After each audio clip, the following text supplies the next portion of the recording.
साहब भीमराव अंबेडकर जी की गोष्ठी, यानी कि बहुत सारी बातें लोकसभा में उठी। लोकसभा में कांग्रेस ने हमारे आरोप प्रत्यारोप किया। हमारे देश के गृह मंत्री जी पर आरोप लगाया कि बाबा साहब का अपमान करना, बाबा साहब का अपमान करना, ये आरोप लगाया हमारे देश के गृह मंत्री जी पर, हमारी सरकार पर। तो आज तो विस्तार से अगर अपन देखते हैं तो नरेंद्र मोदी जी ने और हमारे देश के गृह मंत्री जो हमारे शायद देश की बागडोर संभाल रहे हैं, तो आप देखेंगे कि जब मैंने बहुत गौर से देखते हैं भारतीय जनता पार्टी, भारतीय जनसंघ की स्थापना कब हुई? 1951 में। याद है आपको? भारतीय जनसंघ की स्थापना 1951 में हुई। 5 लोगों ने मिलकर स्थापना की। हमारे पहले राष्ट्रीय अध्यक्ष कौन थे? कौन थे? याद है किसी को? डॉक्टर श्यामा प्रसाद मुखर्जी। ये नाम याद होना चाहिए, पता हमको। और उसके महासचिव कौन थे? पंडित दीनदयाल जी, जिनकी दोनों की तस्वीरें हम हमेशा लगाते हैं। ये दोनों तस्वीरें लगी हुई है और मैं इनको कैसे में बहुत खुशी है कि मैं बहुत गौर से कई बार किताब को पढ़ता हूँ। किताब को पढ़ने से मेरे को लगता है कि हम अभी जो सरकारें चला रहे हैं, 1951 के बाद से लगातार जनसंघ राज, जनसंघ के बाद में जनता पार्टी बनी, जनता पार्टी के बाद में भारतीय जनता पार्टी बनी। लेकिन और हमारी सरकार रही, राजस्थान में भी सरकार रही, केंद्र में अटल जी की 3 बार सरकार रही और 3 बार अभी नरेंद्र भाई मोदी की सरकार रही। लेकिन हमारी सरकारें जो चल रही है वो 16 प्रस्ताव भारतीय जनसंघ संस्थापक हमारे डॉक्टर श्यामा प्रसाद मुखर्जी और हमारे पंडित दीनदयाल जी ने जो 17 प्रस्ताव पास किया, आज उसी में हमारी सरकार। मैं मूल रूप से बताना चाहता हूं आप लोगों को कि कांग्रेस क्या हमारा भला करेगी? पंडित दीनदयाल जी कहते थे कि सबसे देश का विकास कब माना जाएगा? अंतिम सीढ़ी पर बैठा हुआ व्यक्ति को जब तक सम्मान नहीं मिलेगा, लास्ट सीढ़ी पर बैठा हुआ गरीब आदमी जो है उसका सम्मान होना, ये सबसे बड़ी महत्वपूर्ण बात है। ये हमारा लक्ष्य था भारतीय जनसंघ का। ये 1951 की बात है। आज हम कौन से संघ में बात कर रहे हैं? आज हम बात कर रहे हैं कौन से संघ में बात कर रहे हैं? 25 में बात कर रहे हैं। लेकिन पंडित दीनदयाल जी उपाध्याय हमारे राष्ट्रीय महासचिव रहे, फिर राष्ट्रीय अध्यक्ष भी रहे, उन्होंने उस जमाने में ये बात की थी। आज उस बात को हम फॉलो कर रहे हैं।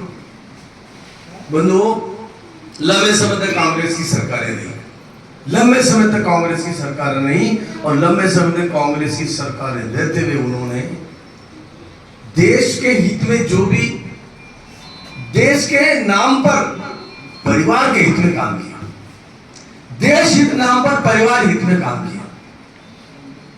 नेहरू जी प्रधानमंत्री बने, देश के प्रधानमंत्री सबसे पहले नेहरू जी बने तो धारा 370 आई। कहते हैं धारा 370 के बारे में असली बात क्या है? धारा 370 कैसे आई? नेहरू जी प्रधानमंत्री बने तो धारा 370 आई। शेख अब्दुल्ला जो वहां के मुखिया थे, उसमें एक अमेंडमेंट हो गया कि नहीं भाई, यहाँ स्पेशल दर्जा दिया जाना चाहिए। जम्मू कश्मीर में स्पेशल दर्जा हो, तो हमारे नेहरू जी ने उस बात को मान लिया, तो धारा 370 हो गई। तो वहां धारा 370 का मतलब क्या? न तो हम जा सकते तो परमिशन लेके जाओ, न दुकान कर सकते, न मकान खरीद सकते, और न ही कोई व्यापार कर सकते। ये है धारा 370। क्या एक देश में 2 विधान? देश का प्रधान, भारत का प्रधान अलग और वहां का जम्मू कश्मीर का प्रधान अलग, वहां का झंडा अलग, हमारा झंडा अलग, उनका संविधान अलग, हमारा संविधान अलग। क्या एक देश में संभव था क्या? इसी बात का विरोध था हमारे डॉक्टर श्यामा प्रसाद मुखर्जी की आंदोलन में। कांग्रेस ने षड्यंत्र पूर्व जेल में हत्या कर दी। वही हत्या उनके आंदोलन में, आंदोलन हत्या होते ही। तो हमने गरीबों की हम चिंता कर रहे हैं कब से, जब हमारा देश में हमारी राजनीतिक दल बढ़ा, भारतीय जनसंघ की स्थापना तभी से करें।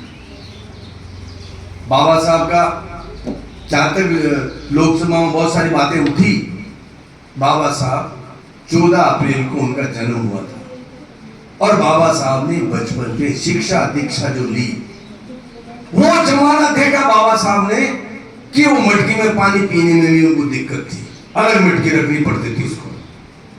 उसके लिए संघर्ष किसने किया? ये हमारे बाबा साहब, जो हमारे बाबा साहब भीमराव अम्बेडकर जी ने इसके लिए बहुत संघर्ष किया। शिक्षा प्राप्त की, बहुत संघर्ष के बाद, शिक्षा के बाद में हमारे यहाँ पहले कॉलेज की शिक्षा नहीं हुआ करती थी। भारत में कॉलेज नहीं थे। जिसको कॉलेज में पढ़ना होता था विलायत में जाते थे। कॉलेज की शिक्षा भी उन्होंने प्रस्ताव रखा संविधान में कि कॉलेज की शिक्षा दी जानी चाहिए हमारे लोगों को, तो प्रस्ताव उन्होंने रखा और कॉलेज की शिक्षा भी फिर यहाँ हमारे भारत में शुरू हुई। एक एक चीज को उन्होंने बारीकी से पढ़ा, संविधान को एक एक चीज को लिपिबद्ध किया, तो संविधान को बनाया। संविधान को बाबा साहब भीमराव अम्बेडकर जी संविधान समिति के अध्यक्ष थे, इंचार्ज थे। उन्होंने उस संविधान को बना करके तैयार किया और भारत के सामने रखा, संसद में रखा। उस संविधान को अगर हम बारीकी से देखते हैं तो कोई भी ऐसा अछूता तबका बचा नहीं है जिसको संविधान का में सम्मिलित नहीं किया। हर तबके को उन्होंने सम्मिलित किया। हमारे मौलिक अधिकार क्या है? ये मौलिक अधिकार हमारे क्या है? सब नागरिकों को अपने अपने मौलिक अधिकार है। ये विषय उन्होंने लिया तो कोई भी परिवार अछूता नहीं रहा जो मौलिक अधिकार है उसमें नहीं आया। कोई भी गरीब तबका व्यक्ति, वंचित व्यक्ति नहीं रहा, उसको आरक्षण का उन्होंने कॉलम जोड़ा। उसमें आज एसटी एससी का आरक्षण मिला तो एक कॉलम जोड़ा उन्होंने कि नहीं भाई, जो गरीब तबका है, जो अपाहिज है, जो व्यक्ति इससे जुड़ा हुआ नहीं है, उसको बराबरी में लाने के लिए क्या करना पड़ेगा? किसी आदमी को बराबरी लाने का ना लेंगे तो स्पेशल दर्जा देना पड़ेगा। आपको थोड़ा ऊंचा उठाने के लिए दर्जा देना तो पड़ेगा ना, तब जाके वो आगे बढ़ने का काम करेगा। ये काम अम्बेडकर जी ने किया, उस संविधान में किया। आज संविधान में आजादी के बाद बहुत सारे संशोधन हुए, बहुत सारे संशोधन हुए, लगभग 108 संशोधन हुए, जिसमें 88 संशोधन कांग्रेस ने की। 88 संशोधन कांग्रेस ने की। कोई क्या संशोधन है? सरकार के खिलाफ कोई नहीं बोलना चाहिए, एक संशोधन निकाल दिया उन्होंने।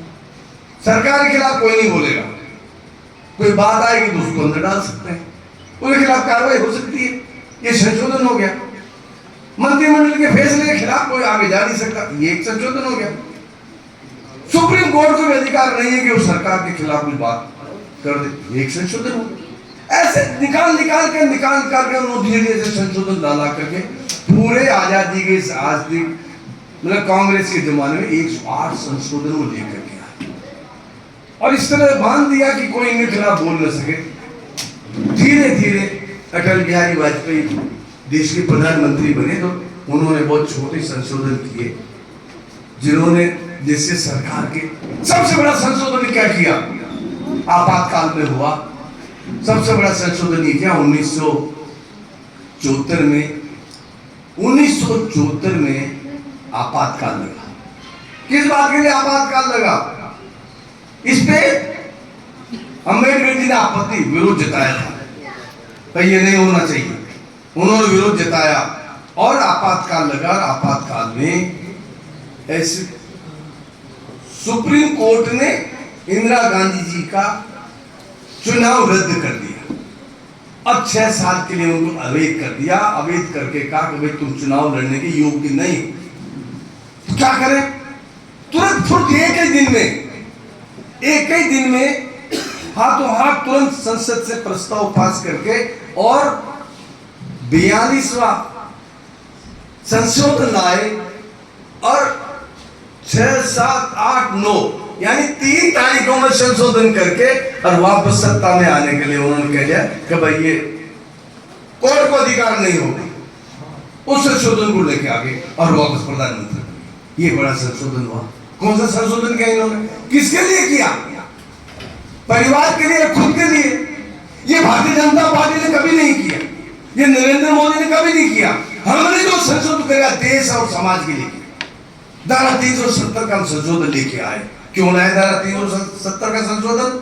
वो इसलिए लाए कि धारा 370 में वो हमारा देश हमसे अलग रह रहा था, उसको हमने मिलाया हमारे पास। हमारे पास मिला ना, उसको वहाँ स्पेशल दर्जा था नहीं, खत्म करके उसको रिजर्वेशन का दिया हमने। वहां पर हमने विकास का पैकेज दिया, वहां का विकास करने के लिए बात हमने सोची, इसका एक संशोधन लेकर के आए। आज धारा 370 बहनों के लिए हमने संशोधन लेके आए। हम बहनों के लिए धारा 3 तलाक का नाम आपने सुना होगा, क्या था मुस्लिम महिलाओं के लिए। आज मुस्लिम महिलाएं नरेंद्र मोदी का समर्थन कर रही है। क्या होगा 303 तलाक? 3 तलाक होता, 3 तलाक, तलाक तलाक तलाक तलाक, और किसी भी महिला से शादी करो उसको छोड़ो। आज हमारी हिंदू संस्कृति में मैं आपको बताता हूं हिंदू संस्कृति क्या चीज है। बहन की शादी अगर होती है, अगर हमारे गांव में बहू आती है, तो आप ताज्जुब करेंगे कि हमारी बहू ऐसे रहती है जैसे यहीं पैदा हुई है। ये हिंदुस्तान में ही है, जैसे बहू ऐसे पैदा होती जैसे कोई यहीं पर पैदा हुई है। ऐसे बहू समरस हो जाती है, पता भी नहीं लगता। ये हिंदू संस्कृति का कमाल है।